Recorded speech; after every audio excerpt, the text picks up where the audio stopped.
The Crathion Armada emerged from hyperspace at the edge of humanity's solar system, with the confidence of conquerors who had subjugated 400 worlds. Their ships, massive constructs of dark metal and pulsing energy cores, numbered in the thousands. Fleet Commander Jathok stood on the bridge of his flagship, all six of his eyes gleaming with anticipation as the blue marble of Earth grew larger on the viewing screens. "Primitive world," he hissed to his second-in-command. "Their radio waves betray them. Chemical propulsion, nuclear fission. They haven't even achieved basic anti-gravity technology." The Crathion had done this countless times before. The pattern was always the same.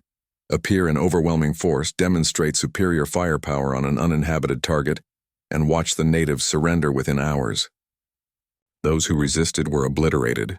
The galaxy had learned to fear the crimson banners of the Crathion Empire. Jathok transmitted the standard ultimatum toward Earth: surrender within one planetary rotation, or face extinction.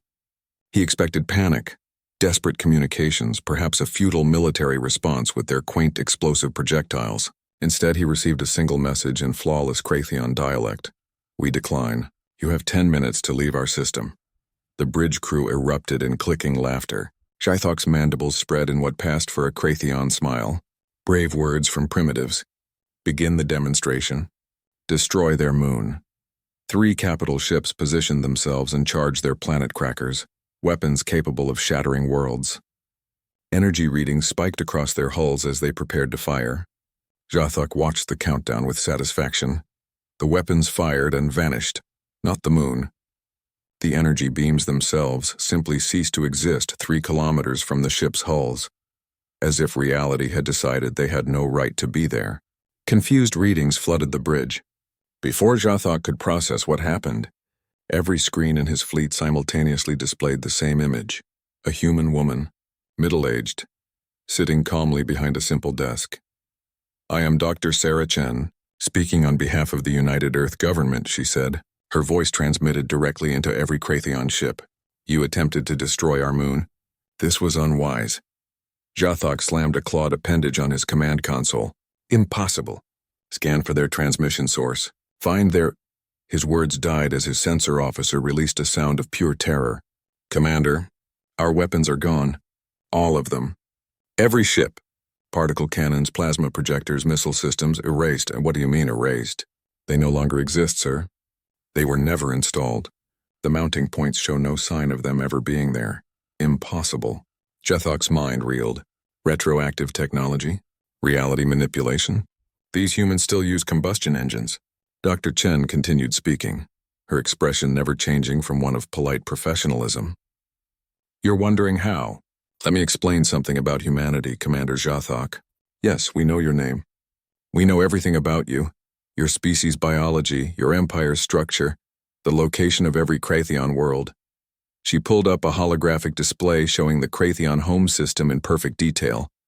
"We've known about you for 73 years. We've been watching you conquer, watching you destroy. We let you believe you were the apex predators of this galaxy." Jathok's blood ran cold. 73 years? But they had only discovered Earth's radio signals 2 planetary cycles ago. "You see, Commander, humanity learned a harsh lesson in our early history. We learned what happens when superior technology meets inferior weapons, so we took a different path. While you were perfecting bigger guns, we were unraveling the fundamental code of reality itself." On every ship, Crathion soldiers felt a strange, tingling sensation. They looked down to see their armor dissolving, not damaged, but ceasing to exist, molecule by molecule. "Your quantum understanding is elementary," Dr. Chen continued. "You manipulate matter and energy at the molecular level. Impressive. We manipulate it at the informational substrate beneath quantum foam. We don't just change reality, we edit its source code." Jathok tried to give orders, but his communication systems responded to none of his commands. Throughout the fleet, power cores began winding down, not failing but simply forgetting how to generate energy. "Here's what's going to happen," Dr. Chen said, and for the first time her expression hardened. "Your ships will be returned to the edge of the galaxy you came from. Every weapon you possess will be gone. Every Crathion everywhere will carry a genetic marker, a reminder written into your very DNA. If you ever attempt to harm another sentient species, your bodies will simply stop functioning. You can't, Jathok started. We already have, she interrupted. It's done. It was done the moment you entered our system. We've been waiting for someone like you, a lesson that needed teaching. Every species you've conquered has been freed. Every slave you've taken has been returned home. Every weapon you've ever built has been unmade. The viewing screens began to show the Krathion homeworld. Jathok watched in horror as the slave pens dissolved, as the conquered territories simply expelled Krathion forces through doorways that opened to their home system. His mighty empire was being dismantled in real time. Your ships are equipped with enough supplies to return home. Your propulsion systems still work. We're not monsters. But understand this, Commander. Earth is not a primitive world. We're the species that looked at the universe and decided its rules were more like suggestions. We're the ones who weaponized mathematics and turned philosophy into physics. Dr. Chen leaned forward. We didn't erase you instantly because we're not conquerors. We're teachers. Go home, Commander Zathok. Tell the galaxy what you learned here. Tell them that humanity isn't asking for a seat at the galactic table. We're the ones who built the table, and we've been waiting to see who was worthy of sitting at it. The transmission ended. A moment later, the Krathion fleet found itself at the far edge of their original territory, thousands of light years from Earth. In the days that followed, every aggressive species in the galaxy received the same message, the same demonstration humanity had been watching. Humanity had been waiting. And when tested, humanity had proven that sometimes the most devastating response isn't violence.